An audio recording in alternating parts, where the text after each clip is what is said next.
लोग 70 सालों से पिसे हुए, डरे हुए, सहमे हुए लोग जब जुर्रत के साथ इकट्ठे हुए तो ना गोलियां में डरा सकी है, ना शेल डरा सकी है, ना ही किसी ने कैदोबंद डरा सकी है। आज खालिस्तान अवाम की जीत है। आवाज दो, आवाज दो। मैं यहाँ पे जो कोर की क़यादत है इनसे मैं गुजारिश करूंगा कि मैंने शौकत नवाज मीर साहब को गालबन 27 तारीख को ये बात कही थी कि सारे मसाइल, सारे हकूक आप लेकर नहीं दे सकते। ये आने वाली नस्लें, आपके बच्चे, बच्चों के बच्चे ये जदोजहद करते रहेंगे, तब जाकर हमें हक मलकियत और हक हुक्मरानी मिलेगा। अपने इर्द गिर्द गौर कर लीजिए। ये बात नहीं होती कि हर बंदे भी इंसान नहीं होता कि टाइमों तक खा सका, लेकिन लोगों को ट्रेंड करें, तरबियत दें। हमने शुरू में कहा दो पार्टियों के दरमियान अगर लड़ाई है ना तो दोनों पार्टी की बोलती बंद होती है, लिहाजा एक पार्टी ना डरा, खल जुला दो पार्टियां। दूसरी बात ये है, इतनी तवील जदोजहद के बाद हमें अगर हमारे कुछ हुकूक मिल रहे हैं तो उन पे पहरा देने के लिए ये एक्शन कमेटी इसी तरह कायम और दायम रहनी चाहिए। ये नहीं हो सकता कि आप पहले जात पात का मसला था, किसी को चिटा सूट न डालने जैसे, घोड़े न बैठने जैसे, डराने जैसे कि आला पास्ता आज जमहूरियत आ गई, लेकिन वो तफरीक, वो तबकाती तफरीक हमेशा की तरह कायम है।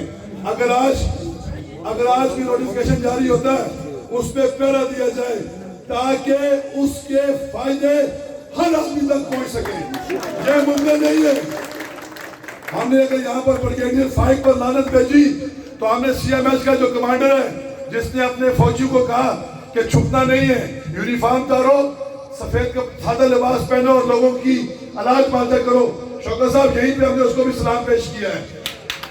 यहाँ पे इस स्टेज पे आके किसी का कोई नजरिया, कोई सियासत नहीं है।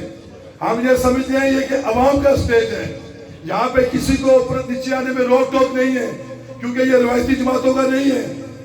शुदा देख लीजिए कि जिसका बच्चा मरा उसकी बहन, उसकी माँ, उसका बाप हमेशा उनके दिल में कसक रहेगी। और नीलम का जो बच्चा शहीद हुआ उसके 5 बच्चे हैं, उनकी पहली ईद क्या आखिरी ईद भी बाप के बगैर होगी। हमने किसी सूरत में उनका खून रायगा नहीं जाने देना। और अवाम इसी तरीके से अगर मुत्तहिद रही तो प्यारा भी होगा और हर किस्म का हक मलकियत, हक हुक्मरानी मिलेगा।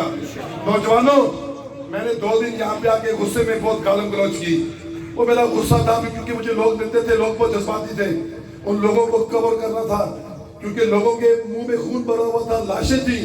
हमने अमन और मान को खराब नहीं होने देना था, क्योंकि जिन सूरतकारों को अमन मार्च के चक्कर में ब्रिगेडियर फाइक लेकर आया था उसको उनकी लाशें चाहिए थी। मैं सलाम पेश करता हूँ मुजफ्फराबाद डिवीजन, मुजफ्फराबाद शहर, नीलम वैली, जलम वैली के लोगों को जिन्होंने सबर का दामन नहीं छोड़ा। आखिरी 30 सेकंड में सिर्फ मैं अपने नौजवानों से कहूंगा, जो मर्जी करो, टिकटॉक बढ़ाओ, रीला बढ़ाओ, फेसबुक यूज करो, लेकिन इतना अच्छा पढ़ो कि दोबारा अगर शौकत नवाज भी आता बंद मतलब बंद तो ऐसी हो तो दूसरे तीसरे ऐसा नेट न बंद कर सकते। ऐसा पढ़े, तालीम हासिल करे। हमें पढ़े लिखे नौजवानों की जरूरत है। साफ सुथरी बात है, अगर हमने फतह याब होने तो हमारे नौजवानों को बहुत अच्छा पढ़ना पड़ेगा। इतना अच्छा पढ़े कि अपना सॉफ्टवेयर तैयार करे।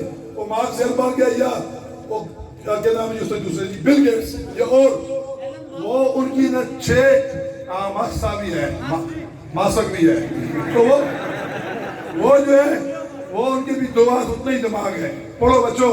मैं अगर ये बात की मुझे भी कहे तो मैं अभी बिल्कुल 38 साल का हूँ, ये मुझे कहता है कि बुढ़ा, लेकिन गुजारिश ये हमारा इत्तेफाक, हमारा इत्तेहाद, हमारी बेहतर तालीम। जो भी नौजवान है 18 साल, 16 साल, 19 साल, अपने बच्चों को कम खाएं, हफ्ते में 1 दफा गोश्त को, 15 दिन बाद गोश्त को, पैसे बच्चे की तालीम दिलाओ, इन्वेस्ट करो, बच्चे पढ़ाओ। बहुत शुक्रिया।